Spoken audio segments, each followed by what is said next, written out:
Bienvenidos a Una Mirada al Autismo.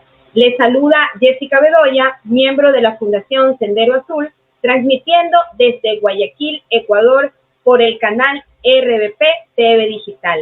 El tema de hoy es cómo incentivar a los niños TEA académicamente. Les recordamos que este programa llega a ustedes gracias a la Fundación El Baúl de Pinocho de Ecuador. Este programa está siendo transmitido en vivo por www.youtube.com/RBP Digital, retransmitido en el portal de noticias www.discapacidadaldia.com de la Fundación Afaniat Vinaroz de España. Hoy hablaremos de cómo incentivar a los chicos con TEA académicamente. Para esto hay que entender que debemos darles herramientas y habilidades que les permitan moverse por su entorno, reducir su ceguera comunicativa y social, de forma que pueda aprender a moverse, a pesar de que se dé porrazos o que sus compañeros aprovechen sus carencias para hacerles bromas.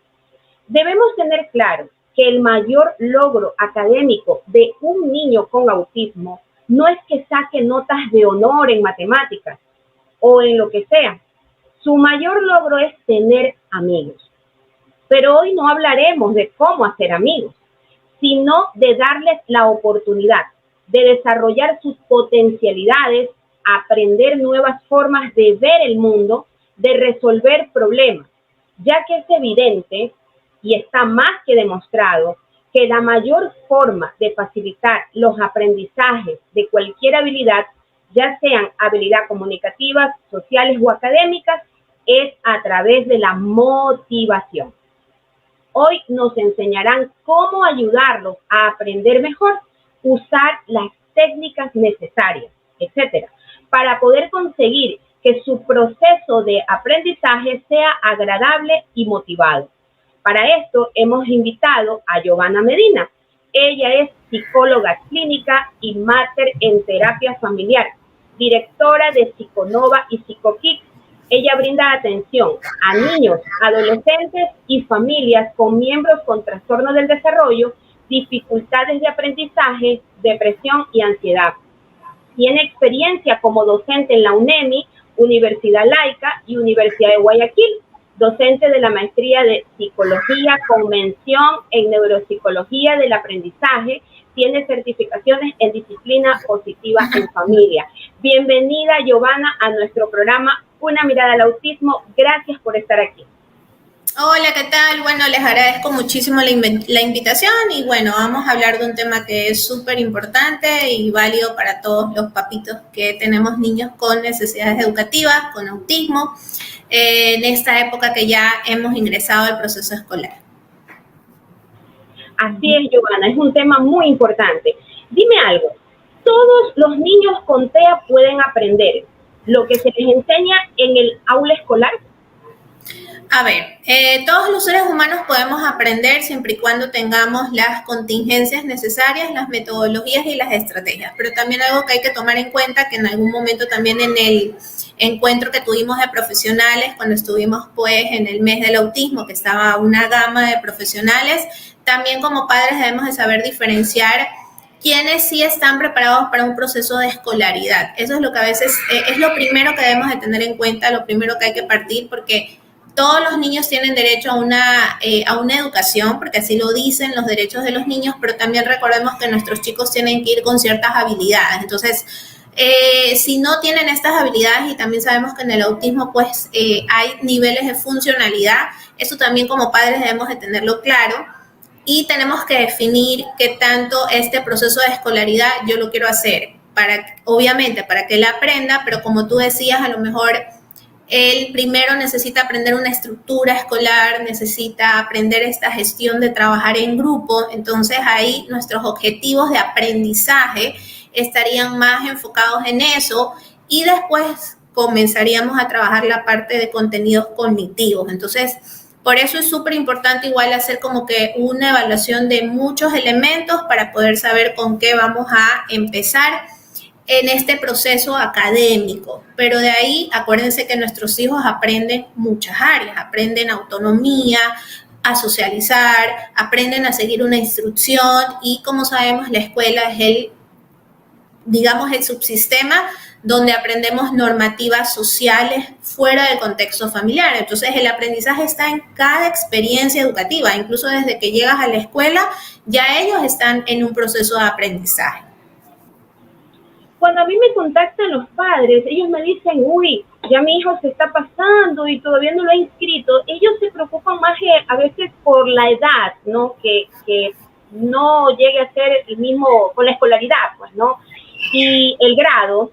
Pero digo yo, dentro de lo que hace un momento tú mencionaste, sí tenemos que prepararlos. Esa es la palabra, prepararlos. Porque no podemos mandar un chico de repente a la escuela que tenga muchos problemas sensoriales, sabemos que se va a exponer, ¿verdad?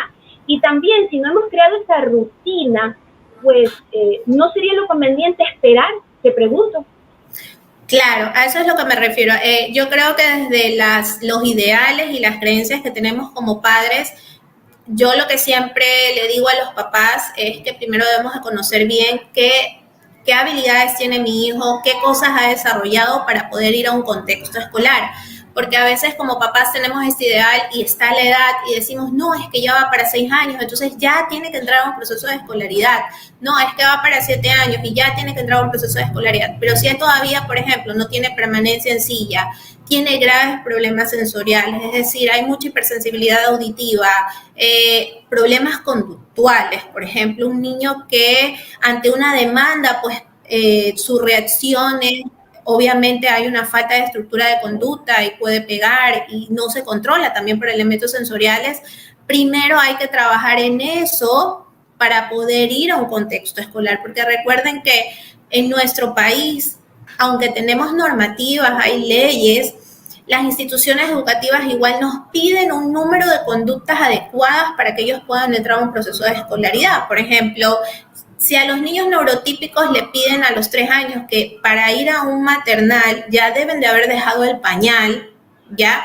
Imagínense que vaya un niño que por su madurez neurológica y por elementos que todavía no se han podido, tiene 5 años y no ha dejado el pañal, la escuela no va a trabajar esos objetivos, ¿ya? Entonces, primero debemos estar súper claros en qué mi hijo sabe, para qué está preparado, y los especialistas son las personas que los van a guiar. Entonces, a veces yo sí le digo a los papás, sí, podemos tener el mayor deseo de que nuestros hijos sean escolarizados, pero como tú decías, la escolaridad es un ambiente de aprendizaje, entonces no lo va a aprovechar si no tiene las habilidades para poder manejarse en un contexto escolar, ¿ya? Y a veces incluso, y lo voy a decir abiertamente, aunque hay muchos programas que van a preparar a los niños para la escolaridad, a veces, aunque se los prepare, todavía hay ciertos requisitos que todavía no van a ir cumpliendo. Entonces, ahí vienen los problemas y tropiezos con las instituciones educativas, porque las instituciones educativas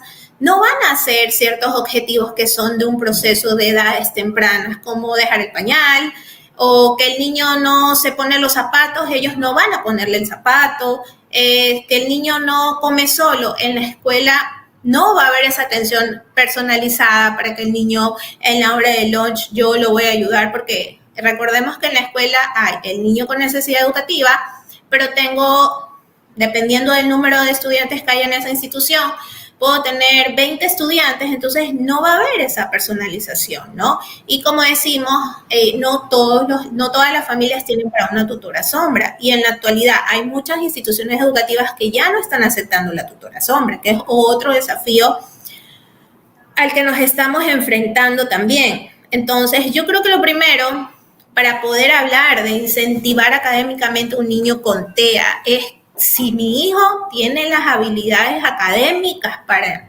un proceso de escolaridad, y comenzar a trabajar en eso, pues no. Bien, Giovanna, ¿cómo puedo motivar a un chico TEA a estudiar algo que no le gusta?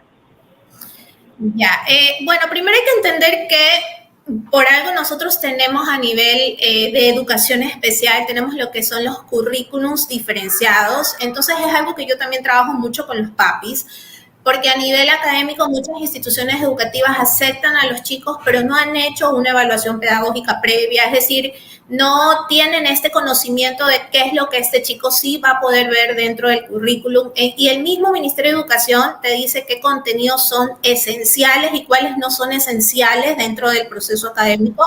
Entonces, con un niño con autismo tendríamos que hacer lo mismo, o sea, ver el currículum, ver qué habilidades tiene, qué cumple del currículum, y si no cumple, pues tendríamos que hacer este currículum diferenciado, y ahí vienen las adaptaciones de grado 1, grado 2 o grado 3, y haciendo toda esa contingencia, ahí en el DIAC nosotros vamos a describir la metodología y estrategia de aprendizaje, y ahí ya estamos hablando de incentivar, porque por ejemplo, ¿qué vamos a necesitar? Pictogramas, ¿ya? Para que ellos tengan accesibilidad cognitiva, ¿no? Una de las metodologías que se sugiere muchísimo es que ellos aprenden mucho con la metodología Montessori, es decir, con objetos, con objetos concretos, ¿no? Entonces, la institución educativa tendría que tener ese conocimiento para poder brindar, porque incentivar no es incentivar a escribe, sino que el contexto y el ambiente me dé las herramientas y digamos, el material para yo incentivarme a hacer esa actividad, ¿ya? Y en casa, los padres también, ¿ok? Por ejemplo, yo estudié metodología Montessori y yo le enseñé a mi hijo a sumar con metodología Montessori, porque desde la mirada tradicional no le vamos a lograr. Entonces, eso también, pues, como hemos hablado en otras charlas y en otros encuentros, nosotros también debemos ir buscando metodologías y estrategias, aprender para poder incentivar a nuestros niños, no esperar todo en la escuela, porque también hay una realidad. Aunque tenemos leyes escritas, no hay capacitación para los maestros frente a necesidades educativas. Y eso también debemos de tomarlo en cuenta, ¿no? Para que no quede como que todo es culpa de la escuela. No, es que también no hay normativas o auditorías que deberían de hacerse para ver la calidad educativa, de qué tanto yo estoy preparando a mi personal para esos niños que yo estoy receptando de educación especial, porque a veces las escuelas, por llenar el cupo y cumplir con el ministerio, cogen niños con necesidades educativas, pero no han capacitado al personal. Entonces, si yo no capacito, el personal se ve perdido con estos niños, y no, a menos hay maestros que por su vocación se preparan por sí mismos, y es súper admirable, pero la misma institución debería brindar capacitación. Entonces, yo creo que es parte y parte, ¿no? Entonces, si el contexto ayuda, este niño va a tener muchas oportunidades de aprender, pero con diferentes estrategias y metodologías. Giovanna, tenemos una consulta desde las redes. Jessica Vaque nos dice: tengo mi niña que es autista, ella no controla lo que es la comida, le quita a sus compañeros. ¿Cómo puedo hacer? Ya, bueno, ahí tenemos una situación quizás en inhibición y en una estructura de una rutina, que es algo que se trabaja. Si a lo mejor ya tiene terapia ocupacional, podrías decirle a la terapeuta ocupacional que te ayude en este aspecto, o podrías armarle una historia social basada en pictogramas, mostrándole las conductas que sí esperamos y qué es lo que no esperamos. Entonces, por ejemplo, compartir la comida con tus compañeros, ¿está bien o está mal? Entonces, depende del nivel cognitivo también de tu chiquitina. Entonces ella va a decir, está bien. Entonces este material a lo mejor se lo puedes dar a la maestra, y antes de que ella vaya a la hora de la comida, le pueden recordar, porque ellos, acuérdense que su canal de aprendizaje es el visual, ¿ya?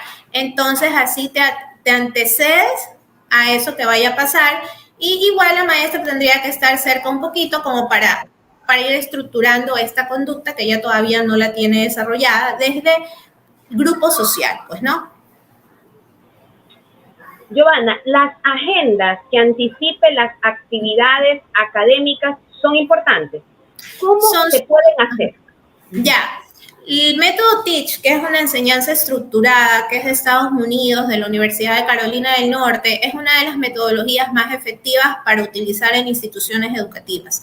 Ellos se basan en pictogramas, todo está rotulado, ¿ya? Si usted tiene un niño en su salón que tiene autismo, debería de tener rotulado el baño, la puerta, la mesa, incluso hay pictogramas para, mira, vamos a trabajar en mesa, entonces se le enseñamos al niño. Por ejemplo, si vamos a hacer un circuito y al niño le cuesta esperar, le podemos mostrar la tarjeta espero, entonces ahí estamos trabajando. Y la agenda visual de actividades, ¿no? Porque ellos a veces también, al no tener accesibilidad de noción y tiempo, esto les permite a ellos saber que en la mañana yo voy a estar en la asamblea, después tengo matemáticas, después tengo lenguaje, después tengo recreo. Y como ellos también tienen inflexibilidad cognitiva, a lo mejor imaginemos que algo va a cambiar en ese día. A lo mejor ese día no va a tener computación, sino que en vez de computación van a tener la visita de la policía. Entonces hay otro pictograma que me permite anticipar, o sea, con los niños con autismo a nivel de escuela, como lo trabajamos también en casa y en terapia, lo principal es la anticipación, porque la anticipación me va a permitir no tener problemas conductuales, no tener situaciones que a ellos se les dificulte entender por qué me cambiaste esta rutina y no te dije nada. Entonces es súper importante. Entonces la agenda la puede en Arasat, es la página donde hay pictogramas de diferentes temáticas, ahí ustedes pueden entrar, pueden bajarse los archivos y como yo les digo a los papis, tenemos que tener micas de plástico, una plastificadora y velcro. Entonces ahí usted le va armando la agenda visual, pero si tenemos un niño con autismo, es indispensable que la maestra tenga una agenda visual. Si la maestra no la va a hacer, yo como mamá le puedo brindar discúlpeme que pero le entrego esto, por favor, ayúdenme, aquí está todo, con esto anticípele a mi hija porque esto le va a ayudar bastante. Entonces también como padres podemos brindar el material, ya que a lo mejor la maestra no sabe qué es Teach, no sabe qué es enseñanza estructurada porque nunca ha tenido un niño con TEA, entonces no sabe. Entonces nosotros somos también medios de enseñanza. Ya nunca se olvide, papá, que nosotros somos quienes podemos concientizar y mejorar los aprendizajes y nosotros a veces enseñamos muchas cosas a los docentes. Y al final el docente que lo reconoce agradece y dice gracias porque lo que usted me enseñó me ha servido para otros niños. Entonces, con mucho cariño nosotros podemos compartir lo que sabemos por el bienestar de mi hijo y porque también a lo mejor otro niño se va a haber beneficiado de estos recursos. Este recurso de los pictogramas me parece una excelente herramienta, ¿verdad? A muchos papitos sí les ha funcionado, no solamente para que ellos logren ciertos aprendizajes, sino hasta para que ellos entiendan también que cuando tienen una mala conducta, como tú dices, está lo de arriba y no debes de hacer. Sí, he visto que les ha funcionado. Ajá. Sí, funciona bastante. Sí, Giovanna, los estímulos sensoriales, como por ejemplo los sonidos, ¿pueden afectar el aprendizaje a los chicos TEA? Y si es así, ¿qué se debe de hacer? Ya, la mayoría de los niños con autismo tienen afectaciones a nivel de su perfil sensorial. Entonces, siempre debemos de, lo que nos dicen los terapeutas ocupacionales es que igual pues hay que brindar ciertas estrategias que podamos implementar dentro del salón de clase. En este aspecto, yo creo que usted podría hablar es más con la mamá para que le comente qué sonidos le molestan, qué texturas le molestan. Y no quiere decir que no vamos a hacer una desensibilización, pero ahí, por ejemplo, viene, mira, vamos a tocar la textura, entonces le muestro el pictograma, lo voy acercando poco a poco para que no sea aversiva la situación y poco a poco lo voy exponiendo, ¿no? Si el niño se va mostrando de manera receptiva a eso, lo podemos seguir haciendo. Y esto sí sería poco a poco. Por ejemplo, a ver qué puede pasar en un salón que nos pasa a nosotros acá en el programa que tenemos, ¿no? Que tenemos un niño que tiene mucho nivel de perfil sensorial. Entonces, si un compañero llora, él inmediatamente pues se dispara en su perfil porque es normal. Entonces, ahí lo que nos han sugerido un poco es tener ciertos fidget toys. Aquí no tengo cerca uno de esos, pero son estos fidget toys que son como de textura, tenemos gusanitos, entonces ahí yo puedo tener como maestra una caja de fidget toys o la mamá me puede dar la cajita de fidget toys, entonces cada vez que yo vea que él está un poquito descontrolado, le puedo entregar esto para que él se calme. Ahora, si yo veo que es va mucho más allá porque perfil sensorial es un poquito más complejo. A lo mejor si tengo un ayudante dentro del salón de clase, puedo pedirle que saque un ratito al niño para que el niño se relaje, se relaje un poco.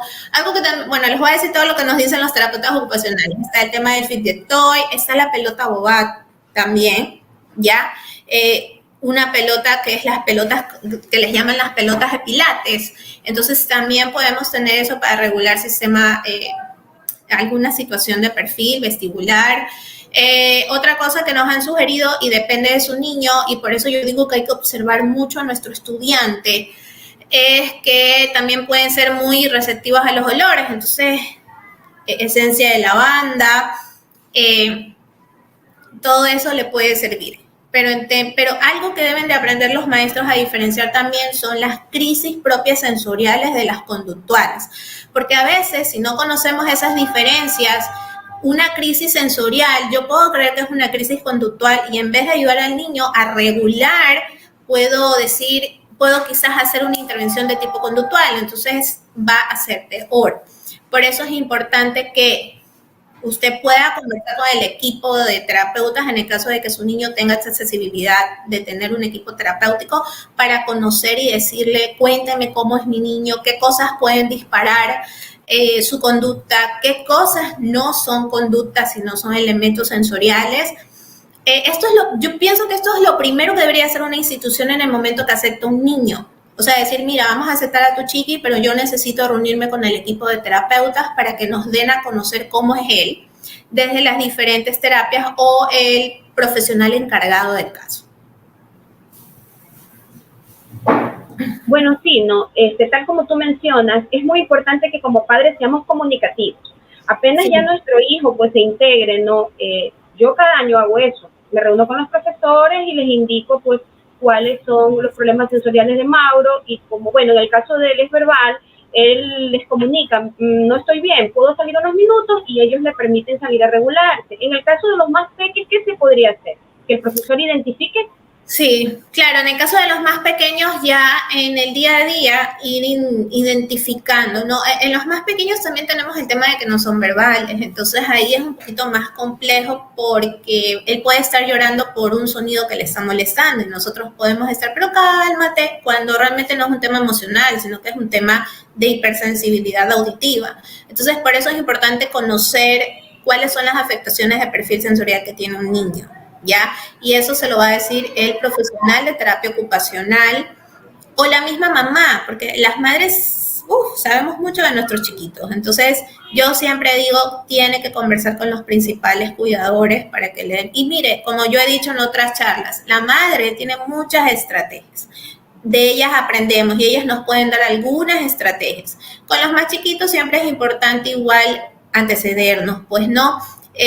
Con ellos funciona muchísimo los pictogramas, nos ayudan muchísimo a que ellos como que entiendan, ¿ya? Pero también debemos de reconocer que un niño de 3 años, comparado con un niño de 8 años, al niño de 3 años le va a costar más regularse, ¿ya? Y a veces, con los niños neurotípicos, a veces de 3 años, les pedimos, pero cálmate, ya, no pueden hacerlo porque madurativamente todavía ellos están entre un cerebro emocional y un cerebro instintivo.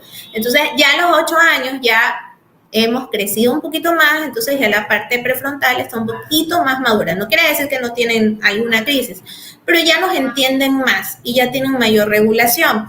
Entonces, es una serie de cosas que hay que tener. Lo que sí es, por ejemplo, ¿qué les digo? Hay que ser muy imaginativos con los más chiquitos. Tengan canciones de cuentos así. Por ejemplo, nosotros el día viernes tuvimos una situación donde nos lloraban 2 chicos dentro del salón. Teníamos al chico con este perfil sensorial y estaba descontrolado. ¿Qué hicimos? Pusimos una canción de las hadas. Comenzamos a contar un cuento y bajó totalmente la situación conductual. Algo que también yo le digo a los maestros es que reconozcan que aunque estamos dando una unidad de aprendizaje, a veces si tengo a un niño que está llorando, tengo el otro que está llorando, tengo al otro que ya mismo está que se quiere pelear con el otro, hagamos un rompehielo y reestructuramos la conducta, entonces de ahí procedo a continuar con el tema que yo estaba haciendo. Entonces, y esto es básico porque esto sí se lo enseña en la carrera de pedagogía, las estrategias de cada cierto tiempo en la planificación, tanto tiempo das teoría y de ahí vas con una actividad de rompehielo, porque acuérdense que el mínimo de cantidad de atención en el adulto es de 45 minutos y en los niños más pequeños lo máximo es de 15 minutos. ¿Ya? Y eso siendo con niños neurotípicos.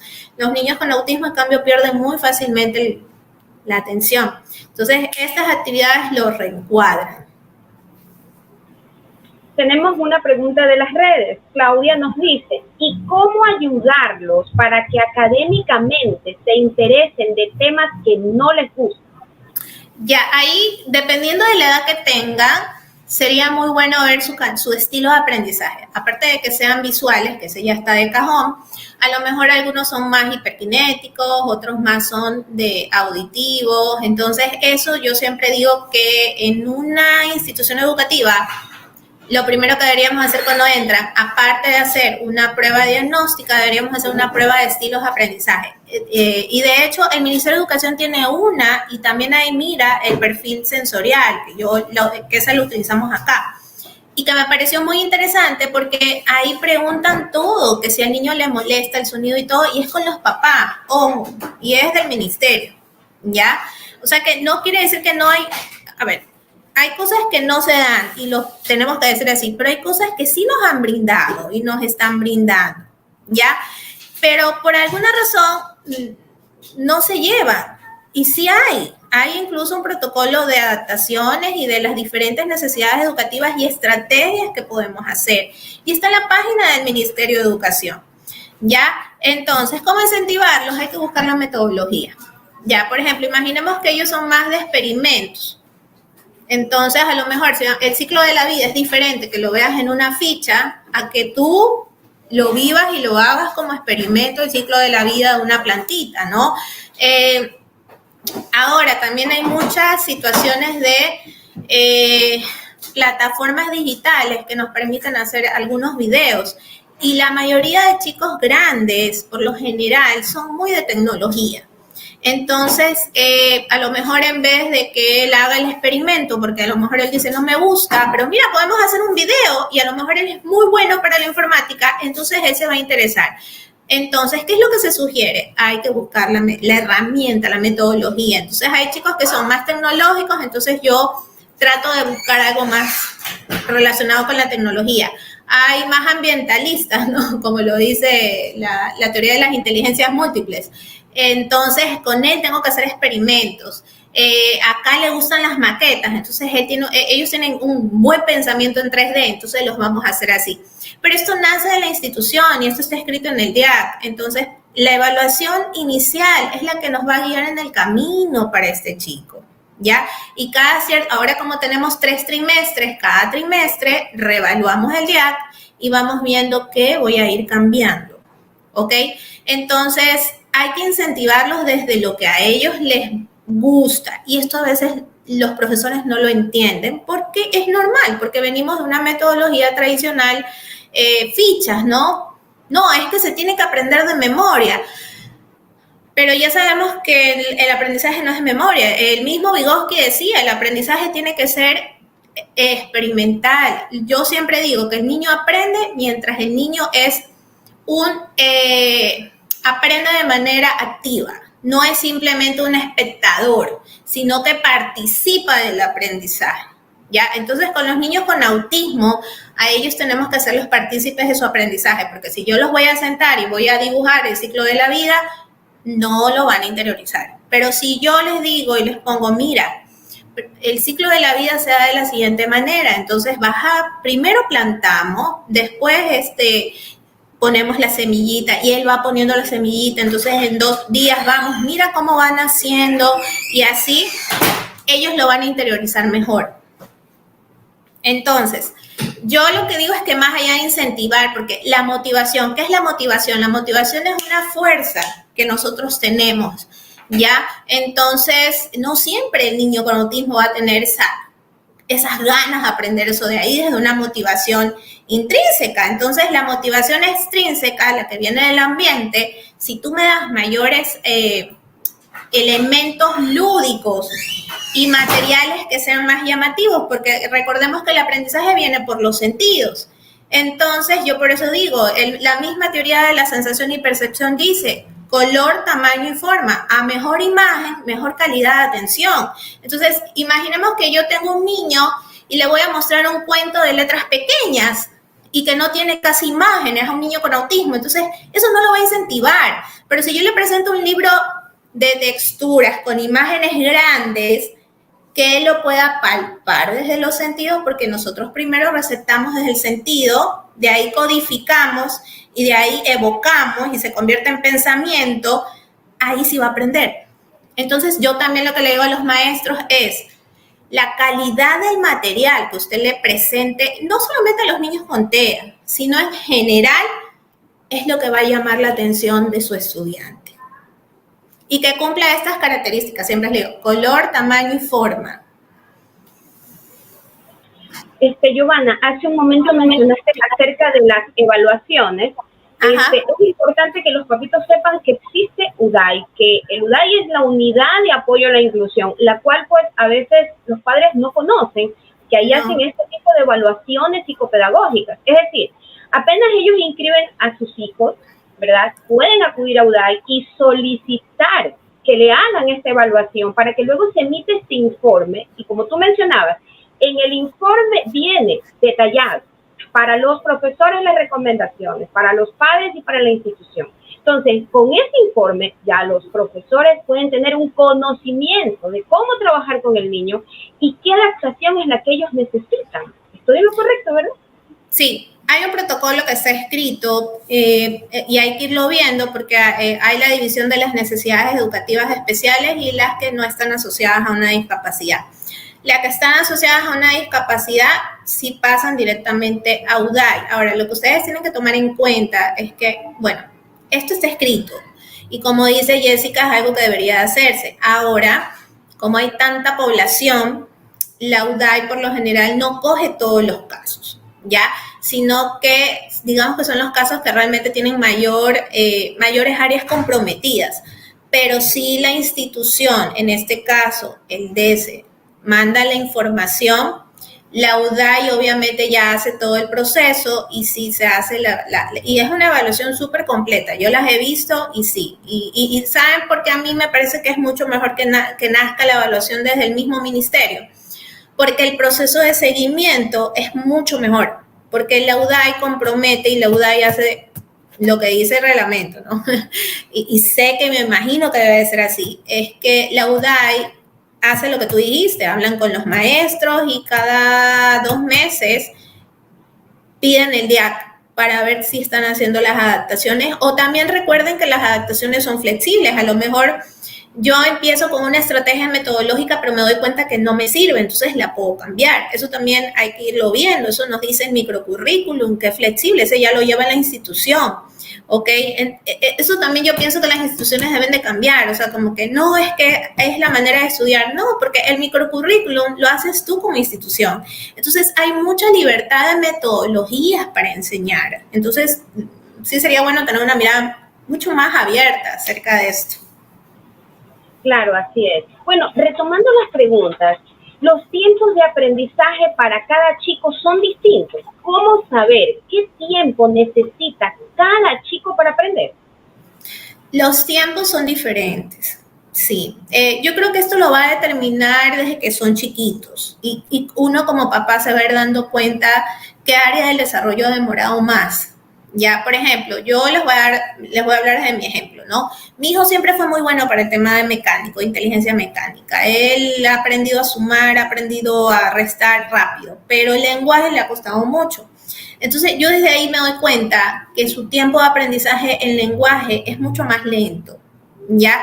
Entonces, por eso yo digo, hay que conocer y como papás tenemos que ser muy conscientes que aunque quisiéramos que vea todo lo que está en el currículum, quizás no van a poder ver todo, porque acuérdense que para ir de un curso a otro curso necesito que este aprendizaje esté para poder ver el siguiente tema, ¿no?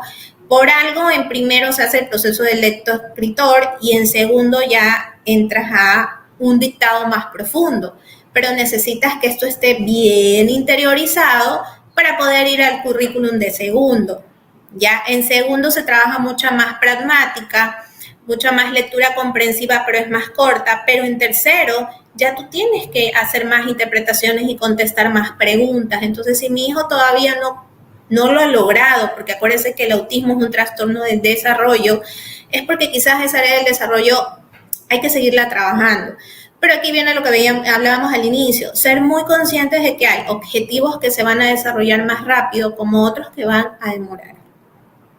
Y no debemos desanimarnos, sino seguir trabajando y darles lo que más podamos a los chicos. Pero los tiempos de aprendizaje sí son diferentes en cada chico. Por eso yo le digo a los papás, nunca compare a este niño con TEA o al de acá, porque son historias diferentes, son historias de desarrollo diferentes. Lo que el de acá le cuesta, al de acá no le cuesta, pero lo que al tuyo no le cuesta, al de acá sí le cuesta. Por eso acuérdense que el autismo es un espectro, porque aunque tengamos características parecidas, es muy diferente en cada niño. No es lo mismo el autismo que tiene mi hijo a, digamos, el autismo que tiene el hijo de Jessica. Eso también hay que tomarlo en cuenta. Sí, esto es muy importante, Giovanna, lo que tú mencionas. Cada niño es único, cada forma de aprender también ellos es única. Vemos mucho, Giovanna, en las escuelas que cuando llega un chico con autismo, los profesores hacen adaptaciones que afectan su currículum y no les dan la oportunidad de aprender todo, afectando considerablemente a los que sí pueden aprender. ¿Cómo darnos cuenta cuándo se debe realizar una adaptación curricular significativa y cuándo no? La evaluación pedagógica es la que nos va a ayudar en eso, ¿ya? Por ejemplo, imaginemos que, les voy a dar el ejemplo de mi hijo está en quinto de básica. Entonces hicimos la evaluación pedagógica de contenido de tercero y de cuarto, ¿ya? Hicimos la evaluación de esos contenidos curriculares. Nos dimos cuenta que hay cosas que se ha cumplido en matemáticas de tercero, entonces ya podemos entrar a darle currículum de cuarto. Ahí sería una adaptación significativa de tercer grado, porque aunque él está en quinto, él no va a ver matemáticas de quinto, sino que va a ver matemáticas de cuarto, es decir, un año menos. Esa es una adaptación de tipo 3 cuando es al currículum. Ahora, otro caso, un niño que va a quinto de básica, lo evaluamos para ver los prerequisitos. Yo lo hago así, ¿no? O sea, ya depende de cada institución. Analizamos tercero y cuarto. Cumple con todos los de tercero. También cumple con los de cuarto, pero nos damos cuenta que a él, para que él haga las actividades, tiene que ser mucho actividades de movimiento, responde más a eso. Entonces, ahí vamos a hacer una adaptación de grado 2, que es la metodología, nada más, pero el niño va a ver los mismos temas que los demás compañeros de su curso y de la edad. Entonces, esas son las diferencias, ¿ya? Y por eso las instituciones, no cuando una mamita va y dice, mi hijo tiene autismo, ya usted va a pensar, uy, no, ese niño, tengo que hacerle esta adaptación. No, usted tiene que conocer al niño, tiene que evaluar al niño, porque recuerda que tenemos niveles de funcionalidad. Entonces, hay chicos con autismo que pueden graduarse de la universidad, ¿ya? Pero que las adaptaciones son pequeñitas. Entonces, no es que de una ya tengo este caso con autismo, entonces se va con adaptación de grado 3. No, tiene que evaluar. Y ahí usted se va a dar cuenta, incluso hay materias en chicos que tienen niveles muy altos de funcionamiento que no vamos a hacer la adaptación porque responden muy bien. Entonces aquí viene esto de estudiemos, capacitémonos, hagamos los procesos, o sea, todo esto está escrito en el ministerio, no es que no está. Cumplamos con eso, porque eso forma parte de lo que son los estándares de calidad educativa y eso es calidad educativa. Tenemos a veces una situación de que a veces los chicos suelen ser muy rígidos y suelen ser muy duros con ellos mismos, no permitiéndose equivocarse, ni, bueno, llegan a la frustración en la escuela, ¿verdad? Cuando no consiguen una buena nota o un reconocimiento del profesor. ¿Cómo podemos ayudarlos a que sepan que es normal equivocarse académicamente? Y con esto igual se va a aprender. Esto suele pasarle a los chicos que tienen alto funcionamiento, ¿ya? Que como hay afectaciones en funciones, ellos tienen más afectaciones en funciones ejecutivas. Entonces les cuesta un poquito más entender, tener como este acceso a esta información y se juzgan un poquito más. Bueno, yo voy a decir cómo trabajé un caso. Yo realmente me basé mucho en historias sociales y recuerdo que yo hice un material donde puse la emoción y puse las notas. Entonces yo le repetí, a ver, si saco 9, no me voy a frustrar porque 9 es una muy buena nota. Si saco 8, no me voy a frustrar porque 8 es muy bueno. Entonces, si saco menos, me voy a poner triste, pero no me voy a poner enojado. Entonces, lo trabajamos y lo trabajamos. Que cuando él venía con un examen, imaginé, a él le encantaba sacar 10, entonces él no sacaba 10 y era, pero no, o sea, sacaba 9.5 y no podía ser. Pero yo creo que es la falta de accesibilidad de que sepan que un 10 y un 9 es bueno también y que un 8 también. Y lo fuimos trabajando. Eso es un tema más de accesibilidad cognitiva, o sea, de entender esa conceptualización, pero también enseñarles que en la vida no todo va a ser de 10, ¿ya? Y que aunque nos equivoquemos, podemos mejorar. Primero yo trabajé como la conceptualización de notas y de ahí ya trabajé la otra parte. Ahora, esto también se debe, aunque ellos tienen muy buenos niveles de funcionalidad, es porque hay fallas en la pragmática. Entonces, eso también influye bastante. ¿Ya? Que es un concepto, ¿no? Entonces a ellos se les dificulta acceder a lo que significa un concepto, aunque tengan a veces buenos niveles, ¿no? Cuando tú le preguntas a un chico, a mí me ha pasado, ¿no? Un ejemplo, que digan, es que soy un tonto. Y yo les pregunto, ¿pero qué es tonto para ti? ¡Tonto! Ya, ¿pero qué es para ti ser tonto? Y ahí ellos no pueden responder. Entonces a veces cogemos cosas, pero ellos dicen una palabra que ni siquiera tienen una accesibilidad conceptual. Ahí es donde debemos de trabajar. Entonces, trabajar en esas conceptualizaciones, basarnos en historias y hacerles entender, les ayuda bastante a, digamos, bajar estas crisis. Ahora, tome en cuenta que igual las fallas en funciones ejecutivas seguirán, porque ya son cuestiones propias, ¿no? Pero les podemos ayudar con esto.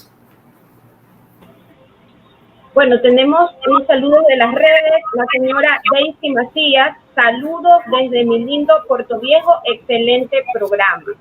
Giovanna, la anticipación de las actividades en las escuelas los ayudaría a aprender mejor. Sí, ajá, por eso la agenda visual, ¿ya?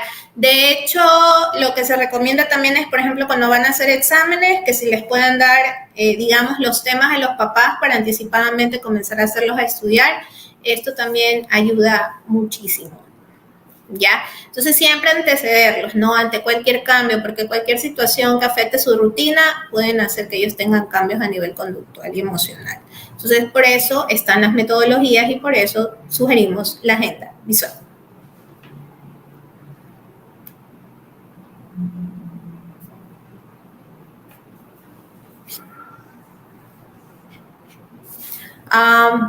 No te escuché, Jessiquita. Enseñar a trabajar en grupo a un chico con TEA es vital en la educación y en su aprendizaje.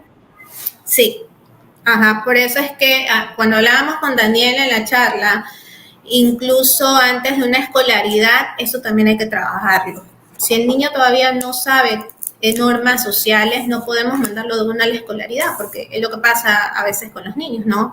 Si no me siento, no puedo participar en una actividad social. Si no espero, no puedo participar. Si no comparto, entonces esto también hay que enseñarles. Okay. ¿Qué recomendaciones les darías a los profesores para fomentar el aprendizaje? Bueno, ante todo, el amor. No se asusten frente a casos con necesidades educativas especiales, investiguen. Pueden consultar a especialistas, siempre estamos predispuestos, use agenda visual. Mire, yo digo que la agenda visual ni siquiera para los niños con TEA nomás, para los niños neurotípicos disfrutan de la agenda visual, porque todos utilizamos una agenda, tenga también la mirada de tener varias metodologías de utilizar con sus estudiantes para aprender.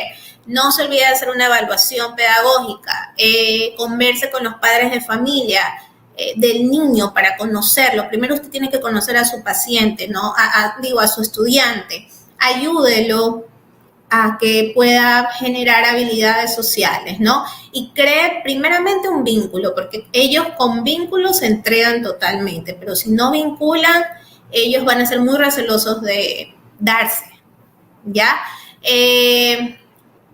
Consulte siempre las adaptaciones curriculares que al niño hay que hacerle, trate de hacer evaluaciones diferenciadas si el caso lo requiere, y acuérdense que hay muchas metodologías de aprendizaje experiencial, entonces utilicemos eso, no una ficha nomás, no una pizarra, sáquelos al patio, que experimenten, utilice, si tiene algunos estudiantes y tiene la posibilidad, trabaje con Montessori, esta metodología, o Waldorf o Reggio Emilia, les viene súper bien a todos los niños. Entonces hay que buscar maneras para generar y capacítese. Ya estamos por finalizar el programa, Giovanna, y quisiera que brevemente les des unas últimas recomendaciones a los padres para ayudar a fomentar el aprendizaje. Bueno, primero que nada, lo que hablábamos al inicio, seamos conscientes de las habilidades y las que no tienen nuestros hijos. Si nuestros hijos no tienen todavía las habilidades para escolaridad, no se desespere, prepárelo, dele toda la información al maestro. Si usted quiere, dele la agenda visual de una vez al maestro y siempre esté pendiente de todo lo que le enseñan a su hijo. Haga preguntas, sugiera, exija, porque está escrito. Es un derecho exigir una evaluación pedagógica, es un derecho que dígame cuáles son las adaptaciones, porque no nos dicen las adaptaciones a veces. Yo siempre le digo a mis papás, pregunte cuáles son las adaptaciones, ¿ya? Sí, le tienen que decir. Que no le quieren decir es porque a lo mejor no han hecho nada. Disculpen que sea tan sincera, pero suele pasar, porque a nadie le gusta hacer adaptaciones, pero hay que hacerlas. Busca una institución educativa que tenga un DS, porque si no tiene un DS va a ser mucho más difícil que le hagan adaptaciones, porque ahí sí no hay nadie que sepa. Entonces yo siempre le digo a los papás, busca una institución que tenga un personal, un departamento, en especial cuando tenemos chicos con autismo, ¿no? Y ustedes son los principales generadores de los derechos de sus hijos. Giovanna, te agradezco por compartir tan valiosa información el día de hoy con nosotros y también por habernos acompañado. Bueno, les damos un homenaje especial a todas las mamás guerreras TEA, que mañana sea un reconocimiento a toda su gran labor. Recuerde que para ver más de nuestros programas lo pueden hacer a través de nuestras redes sociales. Y el programa de hoy ha llegado a ustedes gracias a la Fundación El Baúl de Pinocho por el canal RBP TV Digital. Nos vemos la próxima semana. Esto fue Una mirada al autismo con Fundación Sendero Azul. Gracias.